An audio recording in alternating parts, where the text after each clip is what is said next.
All right, look, the news came out on the weekend you saw the big headline of NRL clubs set to lose $60 million and a whole bunch of clickbait stuff. Here to give us the rundown and what we should be actually worried about is just iconic business professional Stephen Franklin's going to tell us what do the Sharks actually have to be worried about and what does this mean for us.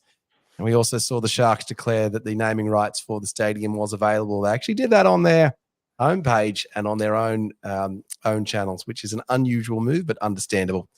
Franko, what's your take? Gambling. Yeah, DT doing what DT does, and that's create clickbait and scaremongering. So, take that with a grain of salt, I suppose. For those of us old enough to remember, the sporting landscape used to be dominated by tobacco advertising and sponsorships. Rugby league was no different, with teams all competing for the Winfield Cup. This had to be changed in 1995 due to the Australian government's previously introduced tobacco advertising ban. So this is nothing new. However, this will likely have far bigger impact thanks to the change in the media landscape and the direct correlation between the two business models. As it stands, all this is based off of recommendations put forward by a parliamentary committee with bipartisan support. There isn't actually a position in play just yet, just planning and discussions, and most of it appearing to be around online gambling throughout sporting events. Little bit of information out there that we can get a hold of, so it's all a little bit murky at this point in time.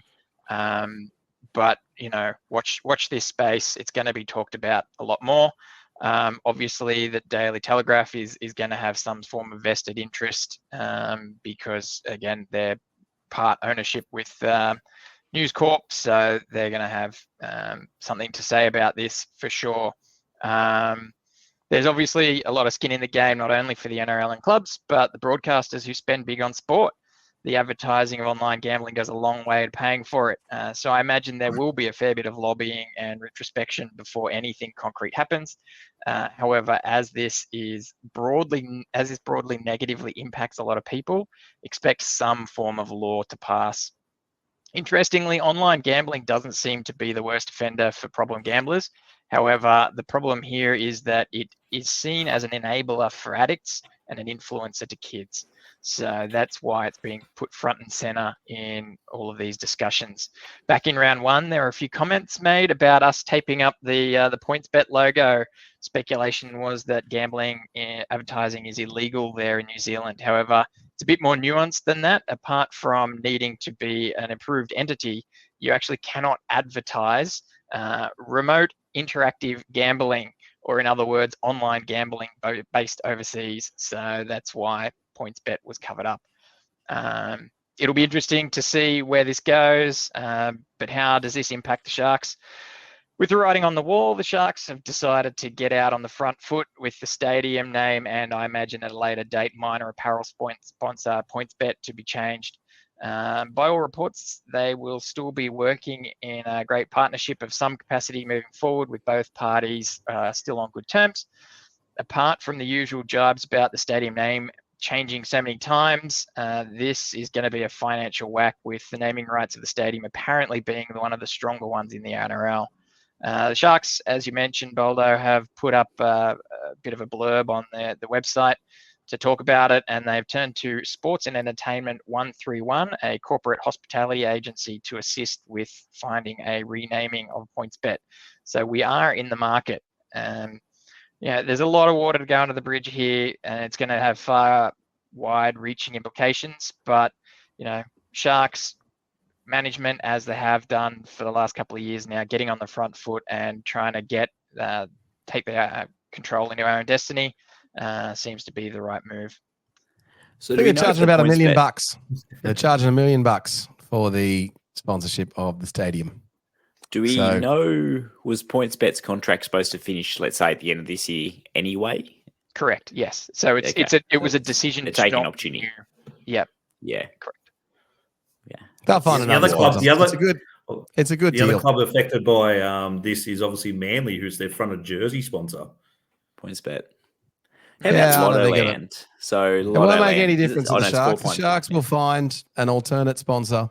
They will integrate Pointsbets in some other way and get some more money out of them, much like sponsoring the Esky. Like sponsoring the Essie, that was a good idea. They should have done that. That was a great So idea. they'll find it. So they'll find another way, and the Sharks will sponsor up the stadium. It is such a good branding opportunity. The stadium sponsor. Now, I mean, you mentioned pokey Williams reform. Lotto Land. Yeah. It's why I sort of mentioned that the targeting appears to be online gambling. Lotto Land, it doesn't really fall in that category. So well, it's 4 pints now anyway. Sorry, I corrected that. But I mean, it just goes to swap talk up the about gambling to alcohol. Exactly. Yeah, it goes to the nuances of what these laws could be, right? We don't really know what they're going to be targeting or how they're going to go at it, right? You talk about banned gambling. Well, gambling also is, your Powerballs and your Oz Lottos and all the Insurance is a horse form racing. of gambling, Yeah. Stephen. Well, maybe, but it wasn't listed as one of the items. So, yeah, there's a lot that could be done, and like I said, I think you'll find that there'll be a lot of back and forth, a lot of people discussing about what's right and what's not right. But obviously, Volandis, with his association with horse racing, will certainly have his finger on the pulse and have an idea of what the NRL needs to do moving forward. I remember Pointsbet, if you've got spare money, you can sponsor the ET Stand podcast, and we will gladly call it the ET Stand Pointsbet podcast and get a segment done up. And Lats has actually come through and said, put your hand in your pocket, Boldo, ET Stand podcast stadium. All right, cool. Bet with your head all over it. I remember the talk of all the pokey reforms back in the late 90s and early 2000s about how the sky is falling in. And you're right, all these clubs, us included, bankrolled on pokey money, which, it's not a nuanced discussion. It does destroy lives. But at the same time, the government gets a lot out of the taxes from it. So, it's good to see. The club. You mentioned Pokies, Williams. It is actually Pokies that is the biggest offender in terms of ruining lives. So it's good to see the club be on the front foot on this one, rather than, let's say, the LG and Hyacinth scandals back in the day, including the CLC going down to was it Cronulla in the rain on a Tuesday night to get the leader photo. And it's all wearing did we wear those stupid LG hats? LG hats, yeah. And they ripped up the sponsorship the next day. Those bastards. Those sponsorships for LG and Hisense of the Sharks certainly worked.